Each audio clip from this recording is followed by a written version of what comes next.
দর্শক সিরিজ নির্ধারণী ম্যাচ যে দল জিতবে তাদের হাতেই উঠবে শিরোপা।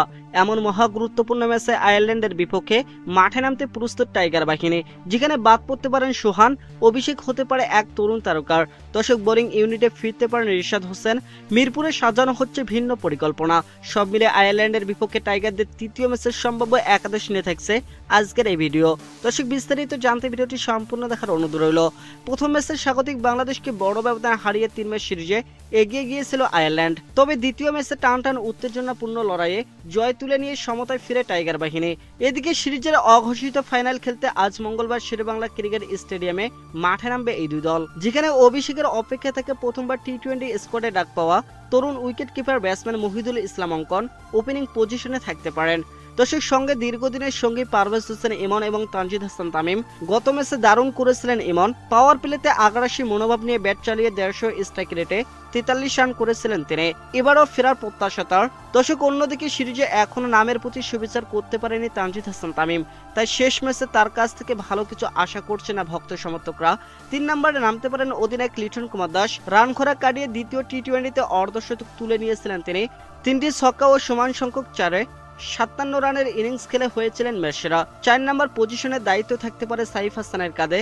যদিও সর্বশেষ ম্যাচগুলোতে একেবারে up to the mark performance করতে পারছেন না তিনি। গত ম্যাচে সেট হয়ে গুরুত্বপূর্ণ সময় উইকেট বিলিয়ে গেছেন 22 রান করে। দর্শক মিডল অর্ডার বড় ভরসার নাম তৌহিদ হৃদয়। প্রথম ম্যাচে ক্যারিয়ার সেরা 83 রানে অনাবদ্ধ ইনিংস খেললেও পরের ম্যাচে ছিলেন ব্যর্থ তিনি। তবে সিরিজ নির্ধারণী লড়াইয়ে তার কাছ থেকে বড় কিছু প্রত্যাশা করছেন সমর্থকরা। তার সঙ্গে অভিষেক হতে পারে তরুণ মহিদুল ইসলাম অঙ্কনের। 71টি স্বীকৃত টি-20 ম্যাচে 1188 রান করা এই ব্যাটারের আন্তর্জাতিক যাত্রা শুরু হতে পারে মিরপুর থেকে। দর্শক সেক্ষেত্রে বাদ পড়তে পারেন টানা 2 ম্যাচে ব্যর্থ হওয়া নুরুল হাসান সোহান। অলরাউন্ডার হিসেবে থাকতে পারেন শেখ মাহাদি হাসান এবং মোহাম্মদ সাইফুদ্দিন। গত ম্যাচে বল হাতে দারুণ করেছিলেন মেহেদী। চাপের মুখে 4 ওভারে মাত্র 25 রান দিয়ে শিকার করে নিয়েছিলেন 2 ব্যাটারের উইকেট। ব্যাট হাতে তিনি কার্যকরী হতে পারেন।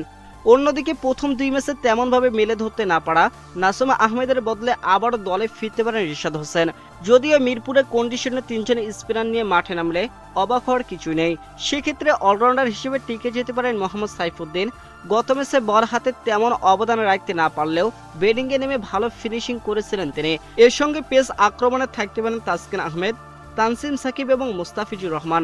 আর যদি 3 জন স্পিনার নিয়ে খেলানো হয় তাহলে বাদ পড়তে পারেন সাইফুদ্দিন। এখন দেখার পালা তৃতীয় ম্যাচ নিয়ে কি পরিকল্পনা করছে টিম ম্যানেজমেন্ট।